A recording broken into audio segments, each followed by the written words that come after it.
remember the day my world flipped upside down. The day I realized I was more than just a senior bank executive in New York City. I was 35 years old, a woman who had clawed her way up from a tiny town where ambition was seen as a sin. I had started as a bank teller, counting coins and dreaming of a life beyond my wildest imagination.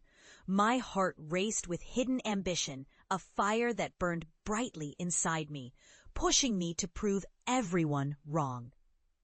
My parents had disowned me because they thought I was chasing shadows, but now they were beginning to realize that shadows could become something real.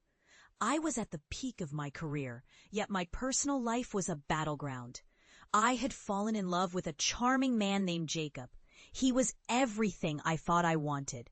But as the glitter of love faded, betrayal crept in like a thief in the night. Jacob had proposed to me on a stunning rooftop, the city skyline a breathtaking backdrop, but it vanished like smoke when he called off the wedding. I could still hear the echoes of his words, how they hung in the air, heavy and suffocating, as he told me he needed time to think. Time? I had given him my heart, my trust, and now he stood there, pulling the rug from under me. I felt a familiar sting of betrayal, but this time I resolved that I would not be the victim. I spent sleepless nights plotting my comeback, honing my strategy as meticulously as I would a financial plan. I had built my reputation on resilience, and I was not going to let Jacob's indecision shatter my world. Friends and colleagues saw me as a strong woman, but they had no idea the storm brewing inside me. I would turn my pain into power. I decided to channel my anger into my work, pouring every ounce of my energy into my projects. I took on challenges that others feared, and my name began to spread like wildfire through the bank. If Jacob thought he could break me, he was in for a rude awakening. I started investing in projects that would elevate my career while secretly planning my revenge. I would show him the strength of my resolve. I began to make bold moves, decisions that took courage and strategy.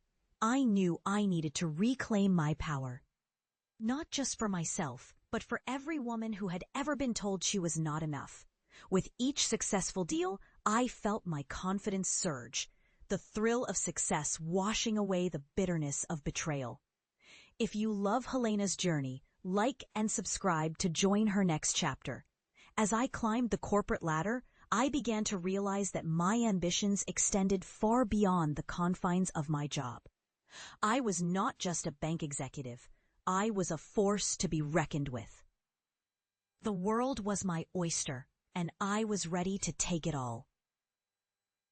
I could taste the sweet nectar of victory as I became the youngest member of the board. I was unstoppable, but I was not done yet. Jacob's face still haunted my thoughts, and I knew I had to confront him. He needed to see what he had lost.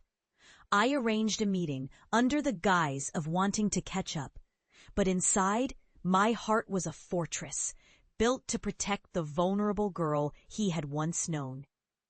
When I walked into that room, I was not the same woman he had once proposed to. I was a new version of myself, polished and powerful.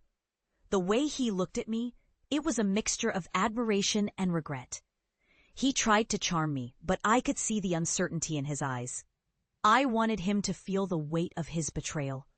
I laid out my success before him, detailing the deals I had closed, the promotions I had earned, and how I had transformed my pain into power. I watched as his expression shifted, recognition dawning on him. He realized he had underestimated me, and I reveled in it. I had become a woman he could never have, and I wanted him to understand that. I could feel the air between us thick with tension, a silent acknowledgement of what had been and what could never be again.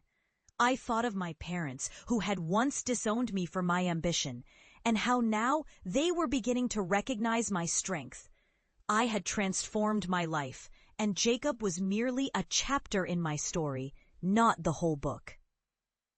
I left that meeting with a sense of closure, a final nail in the coffin of the girl who had once loved him. I had not only reclaimed my power, but I had also written my own narrative. I realized that true strength comes from within, and it is something that no one can take away. Jacob may have once held my heart in his hands, but now I was the one in control. I took my newfound confidence and channeled it into helping other women find their voices, offering mentorship and support to those who needed it most. I started a program aimed at empowering women in finance, helping them navigate the challenges that I had faced. It was time to pay it forward, to ensure that no one else felt the sting of betrayal without knowing the strength that lay within them. I became a champion for women's rights, advocating for equality and respect in the workplace. My journey was not just about revenge. It was about justice, about claiming my space in a world that often tried to silence us. As the years went by, the scars of betrayal began to fade, replaced by the joy of newfound purpose.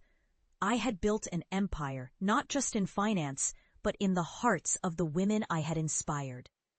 I had become a beacon of hope, a testament to the power of resilience and ambition.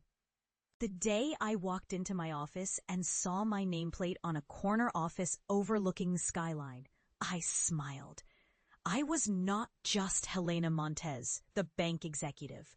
I was a force, a woman who had turned betrayal into empowerment, and nothing could take that away from me.